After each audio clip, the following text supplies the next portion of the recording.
जिस प्रकार से हमें बहुमत देकर के सरकार चलाने का सौभाग्य दिया है, ये हम सबका दायित्व है कि हम सर्वमत का निरंतर प्रयास करेंगे और देश को आगे ले जाने के लिए हम कोई कोर कसर नहीं छोड़ेंगे।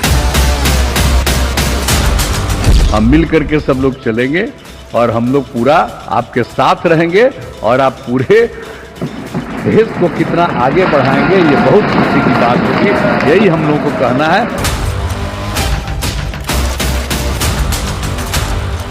ये गठबंधन एक फेविकोल का जोड़ है, ये बिल्कुल टूटेगा नहीं।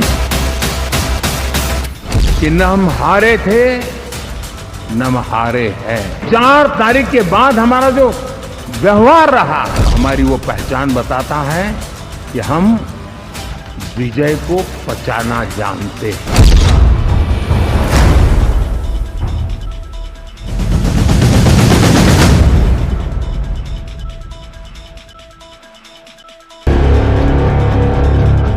सभी कार्यकर्ताओं का प्यार, सभी जनता का प्यार,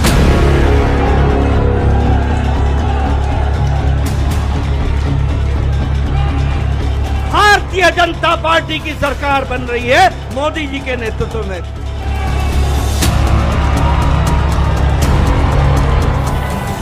भारत माता की जय जगन्नाथ।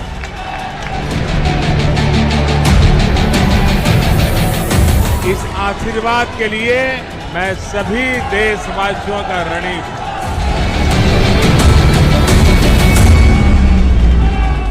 देश का सबसे तीसरी बार देश का प्रधानमंत्री प्रभु राम का आशीर्वाद, तीसरी बार देश का प्रधानमंत्री बना नरेंद्र मोदी जी। जवाहरलाल नेहरू बना था स्वाधीन भारत में, और नरेंद्र मोदी तीसरी बार नहीं, चौथा बार भी बनने वाला है।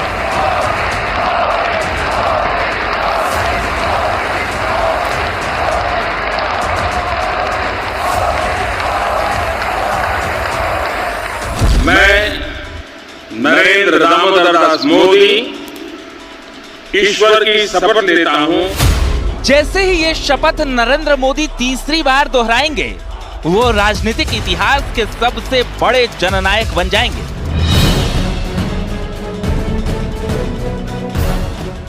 हिंदुस्तान के खूबसूरत लोकतंत्र में ये इतिहास बनाने वाले वो दूसरे जननायक होंगे जिनके बराबर नेहरू के अलावा कोई नहीं।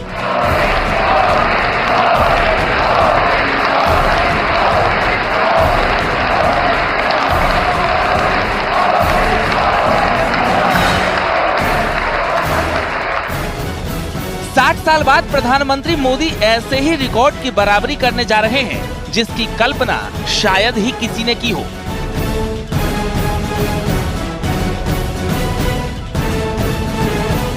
देश के पहले प्रधानमंत्री पंडित जवाहरलाल नेहरू लगातार 3 बार पीएम की कुर्सी पर विराजे थे। अब 1964 के बाद 2024 में 60 साल बाद फिर वही इतिहास दोहराने जा रहे हैं मौजूदा प्रधानमंत्री नरेंद्र मोदी।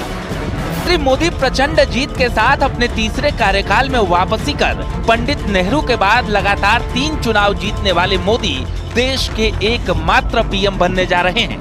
पीएम मोदी की इस प्रचंड जीत को सियासत के महानायक के शपथनामे से भी समझा जा सकता है। मैं नरेंद्र दामोदर दास मोदी 2002 मुख्यमंत्री, 2007 मुख्यमंत्री, 2012 मुख्यमंत्री, 2014 प्रधानमंत्री, 2019 प्रधानमंत्री और अब 2024 में फिर से प्रधानमंत्री पद की शपथ लेंगे। जहाँ तक पंडित नेहरू का सवाल है, तो आज़ादी के बाद का वो एक समय ऐसा था जब पूरे देश में एक आज़ादी के बाद बनने वाली अपनी सरकार के प्रति लोगों का समर्थन था, लोगों का एक वास्तव में लगाव था। और नरेंद्र मोदी के लिए जिन एक मजबूत पॉलिटिकल अपोजिशन के बीच में तीसरी बार जीत हासिल करने का जो उनको एक मौका मिला है, वो मैं समझता हूँ कि तत्कालीन परिस्थितियों को देखते हुए वो अपने आप में काफ़ी एक कठिन काम था, जो कि चुनौतियों के बीच पूरा किया गया। आंकड़े गवाह हैं, आजाद भारत के इतिहास में नेहरू की बराबरी कोई नहीं कर पाया, लेकिन पहली बार नरेंद्र मोदी उनके रिकॉर्ड की बराबरी करने जा रहे हैं। नेहरू लगातार 3 बार 1952 में 364 सीटों के साथ और 1957 में 371 सीटों के साथ, जबकि 1962 में 361 सीटों के साथ सत्ता पर काबिज हुई। नरेंद्र मोदी भी उसी ट्रैक पर आगे बढ़ते हुए 2014 में 282, 2019 में 303 और 2024 में 240 सीटों के साथ जीत की हैट्रिक लगाई है। यानी एनडीए के नेता नरेंद्र मोदी तीसरी बार शपथ लेकर नेहरू के बराबर पहुंच रहे हैं। नरेंद्र मोदी ने चुनावी इतिहास में सिर्फ नेहरू की बराबरी नहीं की, बल्कि ग्लोबल लेवल पर भी इस मुकाम तक पहुंचने वाले कम ही नेता हुए। सबसे बड़ा रिकॉर्ड अमेरिकी प्रेसिडेंट फ्रैंकलिन डेनालो रूजवेल्ट के नाम पर दर्ज है, जो 1932, 1936, 1940 और 1944 में लगातार 4 बार चुनाव जीतकर अमेरिकी प्रेसिडेंट बने।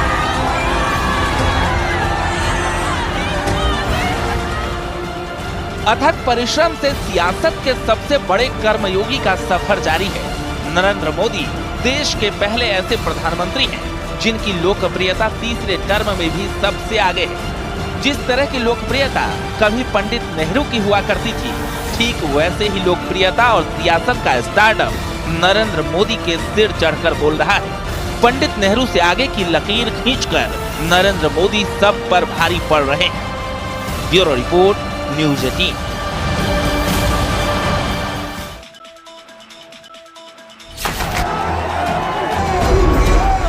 मोदी की गारंटी मतलब गारंटी पूरा होने की भी गारंटी। यही समय है, सही समय है, भारत का अनमोल समय है, असंख्य भुजाओं की शक्ति है। यही समय है, सही समय है। भारत का अनमोल समय है। भारत का अनमोल समय है, क्योंकि ये समय नरेंद्र मोदी का समय है। कुछ ऐसा नहीं जो कर न सको, कुछ ऐसा नहीं जो पा न सको। यही समय है, सही समय है।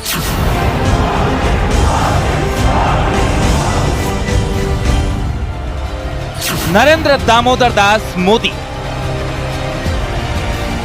न भूतो न भविष्यति, सफलता का ऐसा कीर्तिमान जो भारत की राजनीति में आज तक कोई नहीं बना पाया। कामयाबी की वो उड़ान जिसकी ऊंचाई को आज तक भारत की राजनीति में कोई छू नहीं पाया।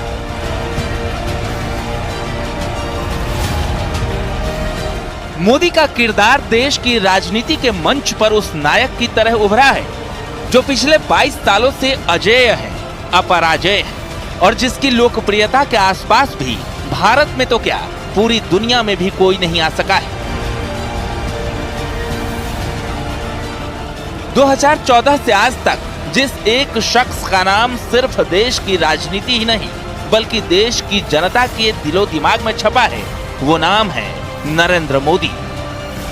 और चौंकाने वाले नतीजे जनता के सामने हैं।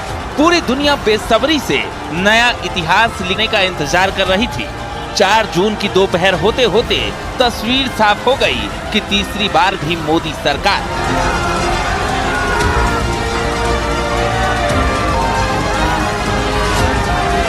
चारे तरफ जो जन सैलाब थे, ये भारतीय जनता पार्टी ने प्रचंड जीतनी जाहिरात छे भाइयों। साल 2002 ये भारत की राजनीति के इतिहास का सबसे अहम साल है, क्योंकि ये भारत में सत्ता की राजनीति में मोदी के पदार्पण का साल है।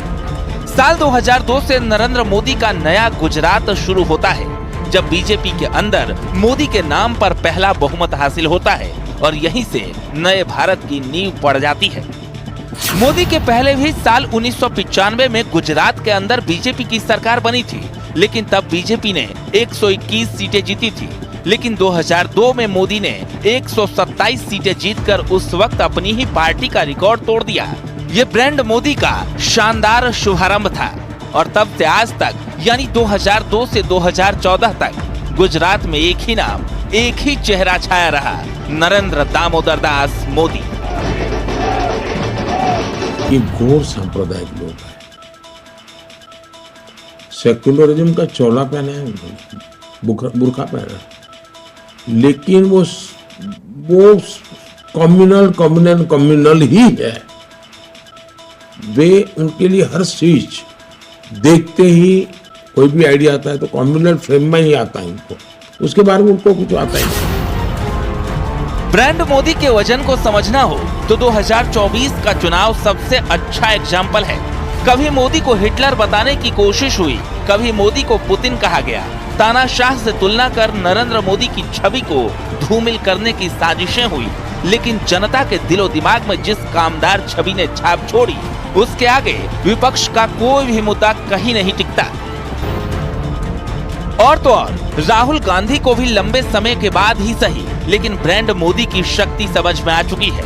इसलिए जब भारत जोड़ो यात्रा की एंट्री राजस्थान में हुई तो राहुल गांधी का स्वागत मोदी मोदी के नारों से हुआ था।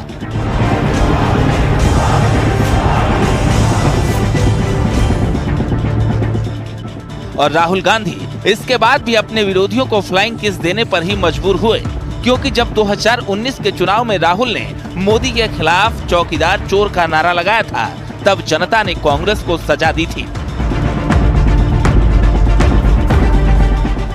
इसी को ब्रांड मोदी कहते हैं, जिसका मतलब है कि जनता मोदी के खिलाफ कोई बात बर्दाश्त ही नहीं करती है। बड़े कैनवास पर एनालिसिस करना चाहिए कि जो अपने आप को न्यूट्रल कहते हैं, जिनका न्यूट्रल होना जरूरी होता है, वो कहां खड़े होते हैं, कब कैसे रंग बदलते हैं और कैसे कैसे खेल खेलते हैं, वो अब देश को जान लेना बहुत जरूरी है। यानी 2024 के चुनावी चक्रव्यूह में विपक्ष का हर दांव ब्रांड मोदी की इमेज के आगे फीका पड़ गया। हिंदुस्तान की सियासत में ब्रांड मोदी के इम्पैक्ट को आंकड़ों से भी समझा जा सकता है। मोदी के प्रधानमंत्री बनने के बाद बीजेपी कैसे सफलता के शिखर पर पहुंची। साल 2009 के लोकसभा चुनाव में बीजेपी को 19% वोट मिले थे। साल 2014 के लोकसभा चुनाव में बीजेपी को 31% वोट मिले थे। साल 2019 के लोकसभा चुनाव में बीजेपी को 37% वोट मिले थे। यानी मोदी के नेतृत्व में बीजेपी 2009 के मुकाबले अपना वोट प्रतिशत दोगुना कर चुकी है।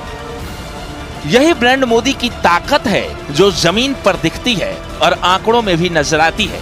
ने जिस प्रकार से हमें बहुमत देकर के सरकार चलाने का सौभाग्य दिया है, ये हम सब का दायित्व है कि हम सर्वमत का निरंतर प्रयास करेंगे और देश को आगे ले जाने के लिए हम कोई कोर कसर नहीं छोड़ेंगे। रणनीति कितनी भी जानदार क्यों न हो, लेकिन उसमें जान तब आती है जब मोदी का नाम जुड़ जाता है। रणनीति कितनी ही असरदार क्यों न हो, लेकिन उसमें असर तब आता है जब मोदी खुद कमान संभाल लेते हैं। मोदी कभी अपने विरोधी को हल्के में नहीं लेते हैं। चाहे देश की सबसे नई पार्टी आम आदमी पार्टी हो, चाहे देश की सबसे पुरानी पार्टी कांग्रेस हो, मोदी के पास सबके लिए प्लान है। मोदी के तर्कश में विरोधियों की हर चुनौती का पक्का समाधान है। इंडी गठबंधन वालों को देश अच्छी तरह जान गया है। ये लोग गौर सांप्रदायिक हैं, ये लोग गौर जातिवादी है, ये लोग गौर परिवारवादी है। जब भी इनकी सरकार बनती है तो इसके आधार पर ही फैसला लेते हैं। समय से पहले चलना ये बीजेपी की स्ट्रेटजी की वो पावर बैकअप है जो उसे चुनाव जीतने वाली एक ताकतवर मशीन में बदल देता है। एमपी, राजस्थान, छत्तीसगढ़ मोदी की लोकप्रियता का ताजा उदाहरण है। मोदी की लीडरशिप में आज बीजेपी असम और त्रिपुरा में भी कामयाबी का झंडा गाड़ चुकी है। बीजेपी नॉर्थ ईस्ट के राज्यों में भी भगवा पताका फहरा देगी, ये बीजेपी के विरोधियों ने कभी सपने में भी कल्पना नहीं की थी। अब बारी दक्षिण के किले पर भगवा लहराने की है, लेकिन मोदी हैं तो सब कुछ मुमकिन है। आज मोदी के नेतृत्व में बीजेपी उस स्थिति में पहुंच चुकी है जहां उसके विरोधी ये मान चुके हैं कि मोदी के राजनीति में रहने तक बीजेपी को हरा पाना मुश्किल ही नहीं, नामुमकिन है। Bureau report, news 18।